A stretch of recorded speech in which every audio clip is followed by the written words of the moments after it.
Spring is definitely in the air, and you know what that means, right? Warmer weather's just around the corner. It is. Time to think about staying cool. Exactly. So today, let's dive into something really crucial. Getting your air conditioner prepped and ready for the summer heat. Good plan. You've shared a great collection of resources. Video guides, expert articles, checklists, even some info on a company called Hartzell's Heat and Air. Really useful stuff. Yeah, good mix. So our mission today is basically to boil all that down. We want to pull out the absolute must-do steps so your AC runs, efficiently and reliably all season long. Right. And it's not just about avoiding that awful feeling when it breaks down mid-July, is it? No, definitely not. Taking these steps now, being proactive, it has real benefits. You're talking peak performance when you need it most, potentially lower energy bills, which everyone loves. Lower bills are always good. Always. And importantly, extending the life of the unit itself. AC replacements are expensive. Very. Plus, you get that bonus of better indoor air quality. A clean system means cleaner air. Okay, so quite a few advantages. And you mentioned we have over 20 distinct tips from these sources. Yeah, quite a comprehensive list when you put it all together. All right, let's jump in. Initial checks, preparations, starting with the outdoor unit. What's first? Okay, number one, absolutely the first thing. If you covered your outdoor unit for the winter, maybe with plywood or one of those vinyl wraps, that cover has got to come off before you even think about flipping the switch. Okay, why is that so important? Well, obviously it won't run properly with it on, but also leaving it covered can trap moisture inside. Ah, okay. And that trapped moisture, plus the shelter, makes it a pretty nice winter home for pests, like mice. Ugh, pests. Yeah, I saw that mentioned. And, one source even questioned if covering is needed at all in most places. That's a good point. Unless you're somewhere with, serious fallen icicles that could physically damage the top. These units are built pretty tough. They can handle rain and snow generally. But yeah, icicles or maybe attracting critters, those are the main reasons you might cover it. Gotcha. So cover off. What else before we move on? Don't forget the power. If you switched off the circuit breaker for the AC for the winter. Easy to forget. Super easy. You got to flip that back on. Otherwise, nothing's going to happen. Okay, cover off, power on. Next step for prepping that outdoor unit. Airflow. It's all about airflow. You need to clear the space around the condenser unit. So trimming back plants? Exactly. Trim back shrubs, flowers, any vegetation. You want at least 2 feet of clear space all the way around. Think of it like giving the unit room to breathe. Right. Let it exhale that hot air. Precisely. It needs to push that heat away from your house efficiently. And while you're there, clear away any debris. Leaves, twigs, grass clippings. Anything that's collected near the base or stuck to the sides. Okay. That buildup blocks the airflow too, I assume. Definitely. Makes the system work harder, less efficiently. All the sources pretty much agreed on clearing that space. All right, area is clear. Now for the actual cleaning of the outdoor unit. Condenser coils seem like the main event here. They really are. Cleaning the coils is super important for efficiency. These fins are what absorb the heat from your house. And they get dirty fast, right? Yeah. Dust, pollen, leaves. Oh, yeah. Cottonwood fluff, grass clippings, you name it. It all gets sucked in and sticks to those fins, blocking heat transfer. Okay, so how do we clean them? But first, safety. Safety first, always. You must turn off the power to the unit before you do any cleaning. Right. Find the disconnect switch, usually a box mounted on the wall right next to the AC unit, and pull the handle or switch it off. Or shut off the breaker at your main electrical panel. Double check it's off. Okay, power's definitely off. Yeah. Now, cleaning those coils. The go-to method is just using a regular garden hose. Gently spray down the fins from the outside. Gently being the key word. Absolutely. Do not use a power washer. The pressure is way too high and will bend those delicate aluminum fins really easily. Bent fins mean less airflow, less efficiency. Got it. No power washing. Just a gentle rinse from the outside. Usually, yes. Now, some sources mention for a deeper clean, you could actually take the top cover off the unit. Oh, interesting. How does that help? Well, with the top off, it's usually just held on by a few screws. You can spray the coils from the inside out. Pushing the dirt outwards. Exactly. This is especially good if you have 2 rows of coils, one behind the other. It helps flush out anything trapped between them. Makes sense. What about those special coil cleaning sprays? Are they worth using? They were mentioned. You can get foaming cleaners specifically for AC coils. If you use one Follow the instructions super carefully. Usually you spray it on, let it sit and foam up for 5–10 minutes, then rinse it off thoroughly with the hose. Any downsides? Well, one expert did caution that some chemical cleaners can be a bit corrosive, especially on aluminum fins. So, maybe test it first, or just stick to water if you're worried. Water often does a good enough job. Good heads up. Any other tools for the coils? Yeah, before you even hose it down, you could use a soft brush attachment on a vacuum cleaner to gently get rid of loose stuff like cobwebs or fluff. Gently again. Always gently with the fins. And if you do see some bent fins, maybe from hail or something, you can buy a special tool called a fin comb to carefully straighten them out. Straight fins equal better airflow. Okay, good tip. Coils are clean. What about inside the bottom of the unit? Sometimes leaves pile up there. Right. A few leaves probably aren't a huge deal, but if there's a lot, and especially if you already have the top off for cleaning, might as well get them out. Yeah, grab a shop vac and suck out all those leaves, dead insects, whatever debris is in the bottom pan. And while you're there, just make sure the little drain holes in that pan aren't clogged. Okay, outdoor unit is looking good. Let's head inside. Indoor maintenance. Feels like the air filter is king here. Oh, absolutely. The air filter is probably the single most important thing for both air quality and your AC's performance. Why is it so critical? Because a dirty, clogged filter restricts airflow dramatically. That makes your whole system struggle, work harder, use more energy. And can cause bigger problems too, right? Like freezing up. Exactly. It can cause the indoor evaporator coil to get too cold and freeze over. That blocks airflow even more and can damage the system. So, yeah, clean filter is non-negotiable. Where do we find this filter typically? Usually it's located near the return air duct where the air gets sucked back into the system, or right at the air handler itself, that's the indoor unit, often paired with your furnace. And how often should we be dealing with it? Check it at least once a month, especially during heavy use seasons. For those standard, thin, disposable filters, plan on replacing them every 1 to 3 months. Depends on the house, right?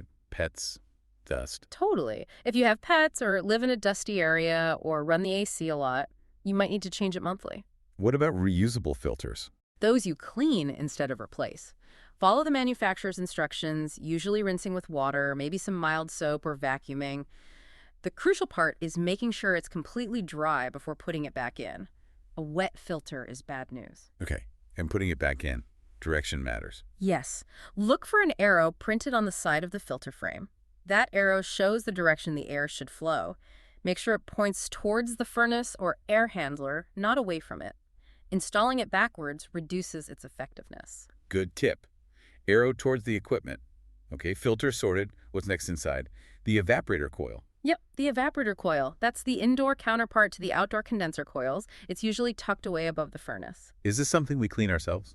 It can be cleaned, but honestly, it's often hard to get to. Professional cleaning is frequently recommended because it's easy to damage the fins if you're not careful, and access can be tight. So maybe just a visual check? A visual check is a good idea if you can see it. Look for dust buildup. But really, keeping your air filter clean is the best way to keep the evaporator coil clean. They're directly related. Right. The filter protects the coil, and if we see frost on it. Frost is a red flag. Usually means airflow is restricted, probably that dirty filter again, or potentially that the system is low on refrigerant, which needs a pro. Okay, so filter is the main DIY defense there. What about the condensate drain line? Ah, yes, the drain line. Super important. It carries away the condensation, the water that the evaporator coil removes from the air. If it gets clogged. Bad news. Water backs up. It can overflow the drain pan and potentially damage your furnace or surrounding areas and create a perfect environment for mold and mildew growth. Yikes. Okay, Yeah. How do we prevent that? Where is it? It's usually a PVC pipe, sometimes a flexible hose, running from the indoor unit area towards a drain or outside. First step is just look at the outlet, see if there's any obvious gunk or blockage. Can we clean it proactively? Yeah, a common recommendation is to periodically pour a cup of white vinegar or maybe a very diluted bleach solution down the drain line. That helps kill off algae and slime that can cause clogs. Vinegar, okay. And if it seems like it is clogged? A wet grease shop vac can be your friend here. Try attaching the vacuum hose to the end of the drain line. Maybe use a rag to get a good seal and suck the clog out. Oh, clever. Some systems even have a little access cap or T near the unit that you can open up for easier cleaning or vacuuming. Got it. Okay, major components covered. What about general system checks, little adjustments? Thermostat. Right, the thermostat, your control center. First, obvious check, make sure it's set to cool mode. Yeah, got to start there. And set to a reasonable temperature. Think about maybe upgrading to a programmable or smart thermostat if you haven't already. They really help manage energy use. Good point. Batteries, too. Yes. If your thermostat uses batteries, change them regularly, maybe every few years, even if they seem okay. Avoids it dying at an inconvenient time. And one video mentioned if you're replacing an old thermostat yourself, pay attention to the R and RC wires. Sometimes they need a little jumper wire between them depending on your system. Check the instructions. Okay. What about duct work? Can we check that? You can do a visual check on any ducts you can actually see in the basement, attic, crawl space. Look for obvious tears, gaps, or disconnected joints, especially near the vents. Can we fix small leaks? Small ones, maybe temporarily with proper foil tape, not regular duct tape. But big issues really need professional sealing. Also, check your registers and vents inside the house. Quick vacuum or wipe to keep them dust-free. And don't block them with furniture. Right. Airflow again. Yeah. And don't close too many vents either. Correct. Closing off too many vents, like more than a third, can mess up the system's balance and pressure. Keep those return air grills, the ones sucking air in, completely clear too. Okay.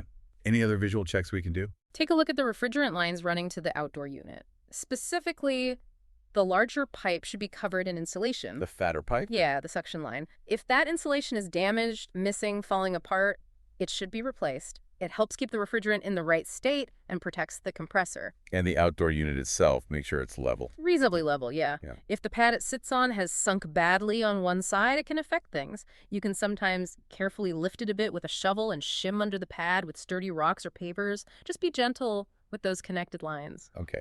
Now, one source mentioned capacitors failing often. Is that DIY territory? Capacitors, yeah. They are a very common failure point, both for the outdoor unit and the indoor blower fan. Testing and replacing them involves electricity, so it requires caution and knowing how to use a multimeter safely. So maybe not for everyone. Probably not for everyone, but knowing they exist is useful. One expert suggested if you are comfortable with that kind of DIY, maybe keeping a spare capacitor for the outdoor unit isn't a bad idea. They tend to go on the hottest days. Right when you need it most. Okay, we've done all this prep. When should we actually fire it up for the first time? Don't wait for a heat wave. Turn it on earlier in the season, maybe on a milder day when it's, say, 60, 65 degrees Fahrenheit outside. Test run it. Exactly. Just run it for a bit, make sure it starts, sounds normal, and actually blows cool air. Gives you time to fix things if needed. Listen for any weird noises, grinding, rattling. What if the outdoor fan doesn't start spinning right away? Sometimes, especially after winter, the fan motor can be a little stiff. If you hear the compressor humming but the fan blades aren't moving, you could try with the power off first, gently pushing the blades with a long stick or screwdriver to get them started. Then turn the power back on. Little nudge. A little nudge. If it starts and runs fine after that, maybe it was just stuck. If it keeps happening, though, that points to a problem, likely the capacitor again, or the motor itself. Okay, and once it's running, is there a quick check to see if it's cooling effectively? Yeah, a simple check. Let it run for maybe 10-15 minutes. Then use a thermometer to check the air temperature going into a return vent and the air temperature coming out of a supply vent nearby. What kind of difference are we looking for? You generally want to see about a 15 to 20 degree Fahrenheit difference between the return air and the supply air. If it's much less than that, like only 6 or 10 degrees, something's likely not right. Could be low refrigerant, dirty coils, poor airflow. It's a handy rough check. Okay, this is a ton of great DIY stuff. But we need to know our limits. When is it definitely time to call a professional? Crucial question. Look, annual tune-ups by a pro are always a good idea. They check things we can't, like refrigerant levels. Right, refrigerant needs certification. Absolutely. Yeah. Handling refrigerant requires special licenses and equipment, so checking or adding refrigerant is a pro job.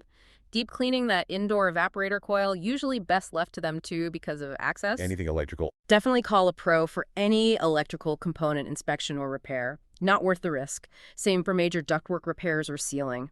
And if you're experiencing real problems like it's not cooling well, running constantly, cycling on and off too fast, making strange noises, weird smells, or you see ice buildup, don't mess around, call an HVAC technician. Okay, good guidelines.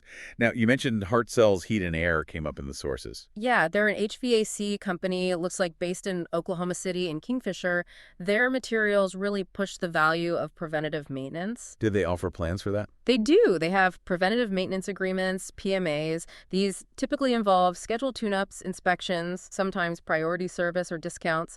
They emphasize their certified techs and focus on quality work. And they had that motto. Right. Their motto was where the quality goes in before the sticker goes on. Catchy. Sounds like they focus on doing the job right. That seems to be the message. For folks in their area, a plan like that could be a good way to ensure the system is looked after properly year after year.